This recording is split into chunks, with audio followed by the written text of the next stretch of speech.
Assalamualaikum warahmatullahi wabarakatuh. Halo rekan-rekan mahasiswa, salam sejahtera dan salam sehat untuk kita semua. Oke, pada pertemuan kali ini akan kita bahas tentang peran guru pada pembelajaran. Seperti apa sih peran guru dalam pembelajaran? Oke, kita langsung saja ya. Seperti yang telah kita ketahui bersama, bahwasanya guru ini tugasnya tidak hanya mengajar saja. Akan tetapi guru adalah pendidik profesional dengan tugas utama yaitu mendidik, mengajar, membimbing, mengarahkan, melatih, menilai, dan mengevaluasi peserta didiknya pada pendidikan anak usia dini jalur pendidikan formal, pendidikan dasar, dan pendidikan menengah. Nah, peran guru sangat penting dalam proses pembelajaran serta memajukan dunia pendidikan. Kualitas peserta didik dalam dunia pendidikan sangat bergantung pada mutu guru. Guru merupakan sosok ideal bagi setiap siswa. Biasanya apa yang dilakukan oleh guru akan menjadi acuan bagi siswanya. Dengan demikian guru sebagai model bagi siswa, maka semua gerak langkahnya akan menjadi teladan bagi setiap siswanya.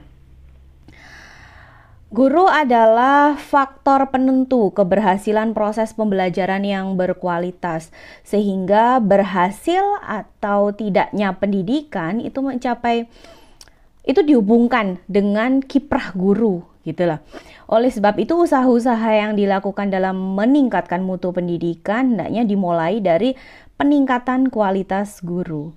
Guru yang berkualitas diantaranya adalah guru yang mengetahui dan mengerti peran dan fungsinya dalam proses pembelajaran.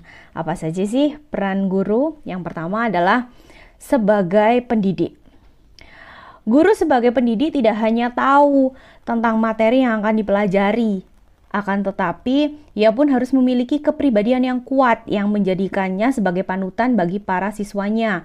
Hal ini penting karena sebagai seorang pendidik, guru tidak hanya mengajarkan siswanya untuk mengetahui beberapa hal. Guru juga harus melatih keterampilan, sikap, dan mental siswanya. Penanaman keterampilan sikap dan mental ini tidak bisa sekedar asal tahu saja, tetapi harus dikuasai dan dipraktekkan siswa dalam kehidupan sehari-hari. Mendidik adalah menanamkan nilai-nilai yang terkandung dalam setiap materi yang disampaikan kepada peserta didiknya. Penanaman nilai-nilai ini akan lebih efektif jika dibarengi dengan teladan yang baik dari gurunya yang akan dijadikan contoh oleh peserta didiknya. Itu peran yang pertama. Peran yang kedua adalah sebagai pengajar. Peran guru sebagai pengajar bukan hanya menyampaikan informasi, tetapi masih banyak kegiatan lain yang harus dilakukan guru agar proses pengajaran mencapai tujuan dengan efektif dan efisien. Mengajar ini merupakan kegiatan yang dilakukan secara sengaja dalam upaya memberikan kemungkinan bagi siswa melakukan proses belajar sesuai dengan rencana yang telah ditentukan untuk mencapai tujuan pengajaran. Jadi tugas guru sebagai pengajar adalah bagaimana caranya agar siswa belajar. Sekarang peran yang ketiga, guru sebagai sumber belajar. Peran sebagai sumber belajar berkaitan erat dengan penguasaan materi pelajaran. Kita bisa menilai mampu atau berkompeten atau tidaknya seorang guru dilihat dari penguasaan materi pelajaran. Dikatakan guru yang mampu manakala guru dapat menguasai materi pelajaran dengan baik, sehingga guru benar-benar berperan sebagai sumber belajar bagi peserta didiknya. Yang keempat sekarang, peran guru sebagai fasilitator. Saat ini peran guru di kelas lebih ditekankan sebagai fasilitator pembelajaran. Jadi bukan lagi sebagai satu-satunya sumber informasi bagi peserta didik. Melalui pembelajaran aktif, guru sebagai fasilitator, guru ini bertugas memfasilitasi pembelajaran yang berlangsung pada diri peserta didik, sehingga mereka memperoleh pengalaman belajar yang nyata dan otentik. Terus kemudian peran selanjutnya yaitu peran sebagai pembimbing. Guru menjadi pembimbing peserta didik agar dapat menemukan berbagai potensi yang dimiliki oleh peserta didiknya. Membimbing peserta didik agar dapat mencapai dan melaksanakan tugas-tugas perkembangan mereka. Sehingga dengan ketercapaian itu, peserta didik dapat tumbuh dan berkembang sebagai individu yang mandiri dan produktif. Tuh, berikutnya adalah peran sebagai demonstrator. Guru di sini berperan sebagai model dan teladan bagi peserta didiknya. Oleh sebab itu harus memberikan contoh yang baik, ya kan? Nah, sekarang peran selanjutnya yaitu peran guru sebagai pengelola pembelajaran. Dalam peranannya ini, guru memiliki tugas dan kewajiban untuk mengelola pembelajaran dengan baik. Pengelolaan dimulai dari apa saja? Perencanaan, pelaksanaan, termasuk juga melakukan evaluasi agar terorganisir dengan baik. Pengelolaan pembelajaran ini akan membawa proses pembelajaran terlaksana dengan lancar yang dapat memudahkan dalam pencapaian tujuan pembelajaran. Tuh. Nah, peran berikutnya yaitu peran sebagai penasehat.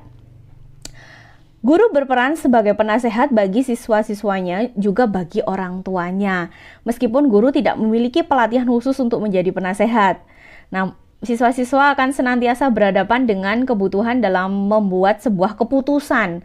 Dan dalam prosesnya tersebut membutuhkan bantuan guru. Agar guru dapat memahami dengan baik perannya sebagai penasehat serta orang kepercayaan yang lebih dalam, maka sudah seharusnya guru mendalami mengenai psikologi kepribadian. Memang harus banyak belajar ini kalau untuk sebagai sebagai guru tuh harus banyak belajar gitu.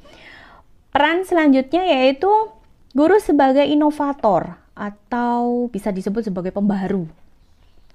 Guru mampu menyebarluaskan ide-ide baru berupa ilmu, pengetahuan, dan teknologi kepada peserta didiknya. Di antaranya apa sih? Misalnya, guru melakukan kegiatan yang kreatif. Guru mampu menemukan strategi, metode, atau konsep-konsep yang baru dalam pengajaran. Guru mampu menemukan strategi dan metode mengajar yang efektif. Selain itu, guru mampu meningkatkan kemampuan dan keterampilan dalam menggunakan strategi dan metode mengajar, dan guru mau mencoba menerapkan strategi tersebut atau metode pembelajaran tersebut yang baru itu di dalam pembelajaran. Itu adalah guru sebagai inovator atau pembaharu. Nah, sekarang peran selanjutnya, peran sebagai motivator. Sebagai seorang siswa, rasa lelah, jenuh, dan beberapa alasan lain bisa muncul setiap saat.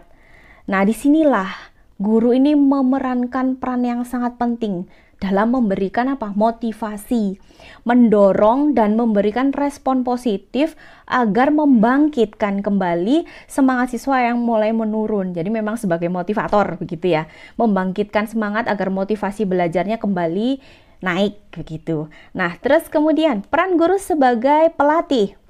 Berkenaan guru sebagai pelatih, maka tugas dan fungsinya adalah membina siswa-siswanya dengan mempengaruhi, membimbing, memotivasi, dan mengarahkan agar siswa itu berbuat atau berperilaku sesuai dengan tujuan yang ingin dicapai dalam kegiatan proses belajar mengajar. Nah, kemudian yang terakhir yaitu peran guru sebagai elevator.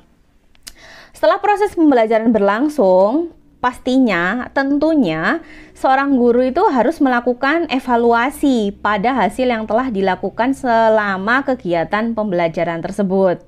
Nah, evaluasi ini tidak hanya untuk mengevaluasi keberhasilan siswa untuk mencapai tujuan dalam kegiatan belajar mengajar, namun juga sebagai evaluasi bagi keberhasilan guru di dalam pelaksanaan kegiatan mengajar tersebut.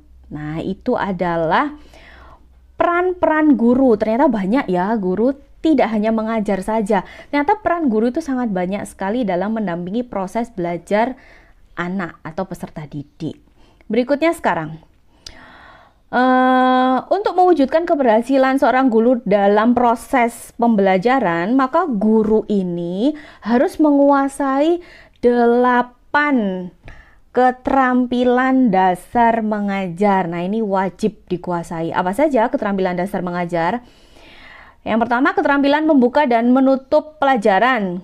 keterampilan menjelaskan, keterampilan bertanya, keterampilan memberi penguatan, keterampilan mengadakan variasi, keterampilan mengelola kelas, keterampilan membimbing diskusi kelompok kecil, dan yang kedelapan adalah keterampilan mengajar kelompok kecil atau perorangan. Nah, itu 8 keterampilan dasar mengajar ini memang harus benar-benar dikuasai oleh setiap guru. Nah, keterampilan dasar mengajar ini keterampilan yang bersifat generik atau keterampilan dasar teknik instruksional yang harus dikuasai guru selama mengajar. Mengapa demikian? Mengapa begitu ya? Karena keterampilan dasar mengajar itu sangat mempengaruhi dalam keberhasilan proses belajar mengajar, sehingga sebelum guru mengajar, seorang guru harus mempelajari terlebih dahulu apa saja hal-hal yang harus dipelajari dan dikuasai nanti yang akan disampaikan kepada peserta didiknya.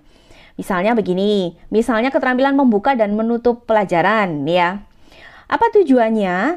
Tujuan dari membuka pelajaran adalah untuk mempersiapkan siswa agar benar-benar siap memasuki hal-hal yang akan dipelajari. Sedangkan menutup pelajaran adalah merangkum atau menyimpulkan hal-hal yang telah dipelajari pada saat itu.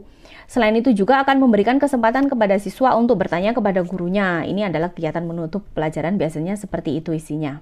Oke, keterampilan dasar mengajar ini akan dipelajari dan dipraktekkan pada mata kuliah. Nanti ada mata kuliah pengajaran mikro atau micro teaching pada semester berikutnya. Nanti akan lebih paham kalian karena langsung ada prakteknya juga. Oke, sampai di sini pembahasan mengenai peran guru dalam pembelajaran. Nanti silakan dipelajari kembali materinya. Terima kasih atas perhatian rekan-rekan mahasiswa. Tetap semangat dan jaga kesehatan, jangan lupa. Wassalamualaikum warahmatullahi wabarakatuh.